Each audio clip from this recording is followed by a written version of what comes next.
nagpa-delivery ang lolo mo. Importante yun na yung pera nandoon lang sa lamesa. Mag-grocery lang ako muna. Babalik din ako agad. Sige po, Manang.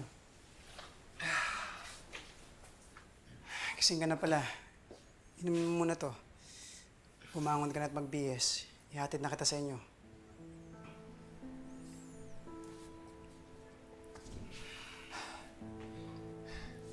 Thank you, bro. Hindi mo ako pinabayaan. The best ka talaga. Alam mo, kung pinabayaan kita kagabi, baka natsyempohan ka pa ng mga pulis. At sa itsura mo yan, sigurado diretso ka sa presinto. Pero seryoso, huling beses ko itong gagawin sa'yo. Next time, bahala ka na sa buhay mo. Hindi naman totoo yan. Ikaw pa, matitiis mo ba ako? Eh, parang kapatid na nga turing mo sa akin eh. Pero hindi naman sa lahat ng pagkakataon, nandito ako para isalba ka. Sige nga. Paano kung hindi kita nasundan kagabi? Gamitin mo naman yung utak mo. Isipin mo muna yung gulong pinapasok mo. Oo na, oo na. Kaya nga ako dito nagpalipas ng gabi para di masermonan sa bahay. Tapos ikaw naman yung banat ng banat sa akin ngayon. Maswerte ka pa nga at maagang umalis si Lolo. Kasi kung nandito yon at nalaman yung pinanggagawa mo, baka nabigwasan ka pa nun.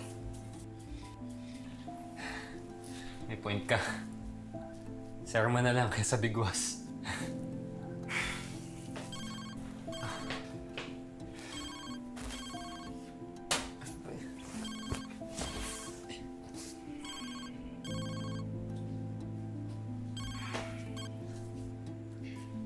Hello? Hello, Justin. Bro, ano? Kamusta gabi mo? Masaya ba? Oo naman. Kaso hindi dumating yung tropa mo. Akala ko kukunin sa akin to kagabi eh. Say mo na lang sa akin kung nasan yung location mo tapos pupuntahan na lang kita. Para di ka na maabala. Tatanawin kong malaking utang na loob. Walang problema.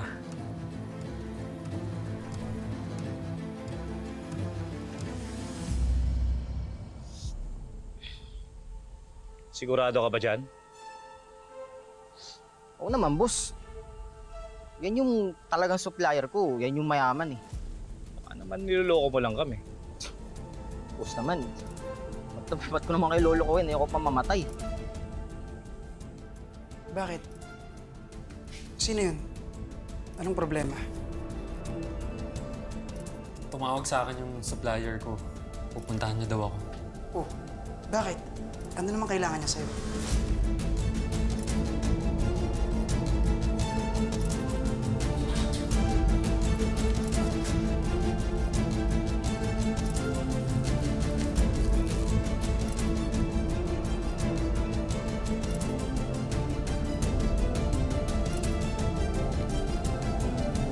Ano to? Hindi ka nalang user? Tula ka pa? Pupunta lang naman siya dito, bibigay natin yan, tapos wala na tayong problema. At sinabi mo pa talaga kung saan ako nakatira?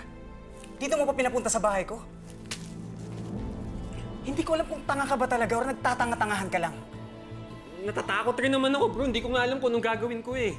Alam mo kung anong dapat natin gawin dito? Ito ang dapat gawin natin. Oh! Xavier! Teka lang! Xavier! Xavier, ano gagawin mo? Xavier! Ano ginagawa mo? Para matigil na itong kalokohan mo! Magagalit to kausap ko eh! Ano ba? Huwag kang matakot! Si Lolong bahala sa'yo! Hindi! Xavier, please! Please, please! Ano ba? Xavier! Delivery!